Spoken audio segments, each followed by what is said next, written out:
Netflix की crime drama series का most awaited चौथा सीजन ओज़ार्क 21 जनवरी 2022 को स्ट्रीम कर दिया गया है। प्रशंसकों के लिए एक लंबा इंतजार रहा है क्योंकि तीसरे सीजन का प्रीमियर मार्च 2020 में हुआ था। आपको बता दें कि ये सीरीज का अंतिम सीजन है और 7 एपिसोड के 2 भागों में रिलीज हो चुका है। आपको ये भी बता दें कि ओज़ार्क एक अमेरिकी crime drama streaming television series है जो नेटफ्लिक्स के लिए बिल डब्यूक और मार्क विलियम्स द्वारा बनाई गई है और MRC द्वारा निर्मित है। सीरीज में जेसन बेटमैन और लॉरा लिनी ने मार्टी और वेंडी बर्ड एक विवाहित जोड़ी के रूप में मुख्य किरदार अदा किए हैं जो मनी लॉन्ड्रिंग के लिए अपने परिवार को ओज़ार्क झील में ट्रांसफर करते हैं।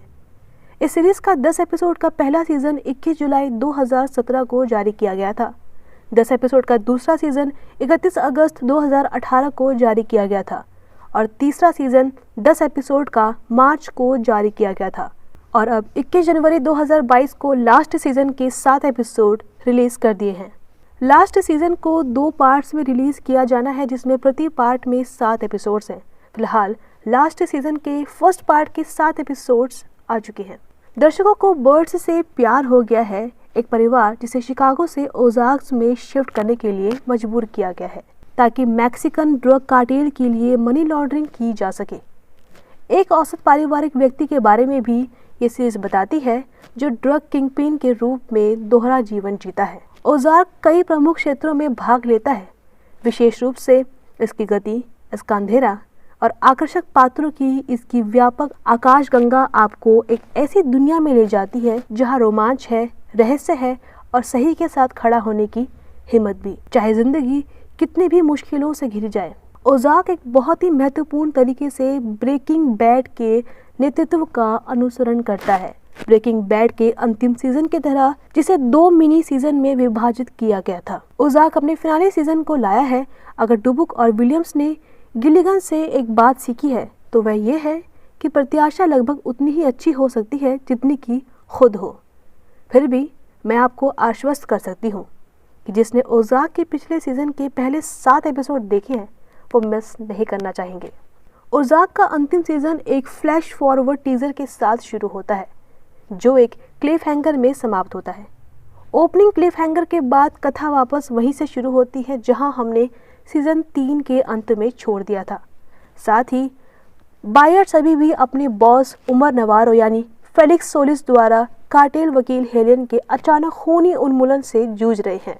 हालांकि ये चौंकाने वाला और परेशान करने वाला हेलेन की मौत मार्टी और वेंडी के लिए एक अवसर पैदा करती है जो जेसन बेटमैन और लॉरा लिनी द्वारा शांत, ठंडे खून और आतंक मुक्त पूर्णता के लिए खेला जाता है जो कभी भी किसी चौंकाने वाली या परेशान करने वाली चीज से प्रभावित नहीं हुए हैं। अनिवार्य रूप से उन्हें इस समय तक बंधक बनाए रखने के बाद नवारो अब बायर्स को एक रास्ता दे रहा है, लेकिन हमेशा की तरह इसके लिए कुछ नाजुक पैंतरेबाजी, तेज तर्रार और बायर्स की ओर से बहुत सारे फैंसी फुटवर्क की आवश्यकता होगी।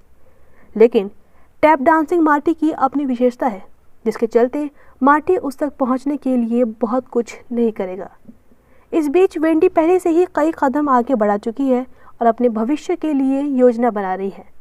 अपना सारा समय और ऊर्जा द बर्ड फाउंडेशन को अमीर और पावरफुल बनाने और फाउंडेशन से जुड़े लोगों के साथ बिस्तर पर वक्त बिताने पर केंद्रित कर रही है। भले ही उसका एक स्वच्छ और वैध राजनीतिक इन्फ्लुएंसर बनने का इरादा हो, लेकिन वह रास्ते में नवारो के खिलाफ कुछ गंदी चाल का उपयोग करने में भी संकोच नहीं करती।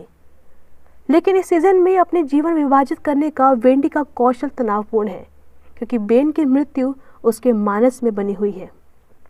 बेन और हेलेन दोनों की मौत सीजन 4 में होना बड़ी बात होती है क्योंकि असामयिक दोनों के शरीर लापता हो जाते हैं और दोनों के लहर प्रभाव आंतरिक और बाहरी दोनों तरह से कहर बरपाते हैं, न केवल बायर्स के लिए बल्कि उनके सर्कल में सभी के लिए। बेन की मौत आमतौर पर बायर्ट परिवार को चीरने की धमकी देती है क्योंकि योना अपनी मां को उसकी हत्या के लिए दोषी ठहराता है और उसके अनुसार विद्रोह करता है। उसी समय हेलेन के लापता होने से उसके अलग हो चुके पति के साथ लाल झंडे उठते हैं जो उसकी तलाश के लिए एक निजी इन्वेस्टिगेटर एडम रोथेनबर्ग को भेजता है। इस बीच बेन की मौत ने रूथ और बायर्स के बीच एक दरार भी डाल दी है क्योंकि रूथ को अपनी मौत में वेंडी के हिस्से को माफ करना आसान नहीं लग रहा है। बेन की मौत ने रूथ को तबाह कर दिया है, जो उसे अपने खेल में बायर्स को सर्वश्रेष्ठ करने के लिए और भी अधिक प्रेरित करता है। लेकिन उसके पास उसके ढीले साथी डार्लिन का साथ जरूर है। इस बीच नवारो और भविष्य के लिए उनकी योजनाओं के साथ बायर्स के रिश्ते को नवारो के भतीजे जावी द्वारा खतरे में डाल दिया गया है, जो बायर्स पर भरोसा नहीं करता है और उसके अपने विचार हैं कि चीज़ों को कैसे चलाना जाना चाहिए। ओजाक के बारे में सबसे अच्छी चीज़ों में से एक लेखन की निडरता है। इस शो की तरह कोई भी शो कभी भी प्लॉट के माध्यम से नहीं चलता।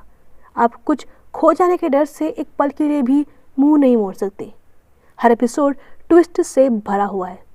चीज़ें एक बार में बदल सकती हैं क्योंकि सहयोगी दुश्मन बन जाते हैं, परिवार मोहरा बन जाते हैं, साथी धोखा देते हैं और बंधन टूट जाते हैं। सीजन में सभी मौतों का उल्लेख नहीं है, शायद इसलिए क्योंकि अधिकांश मौत अप्राकृतिक कारणों से हुई है। सीजन 4 सच में एक फिनाले जैसा फील कराता है।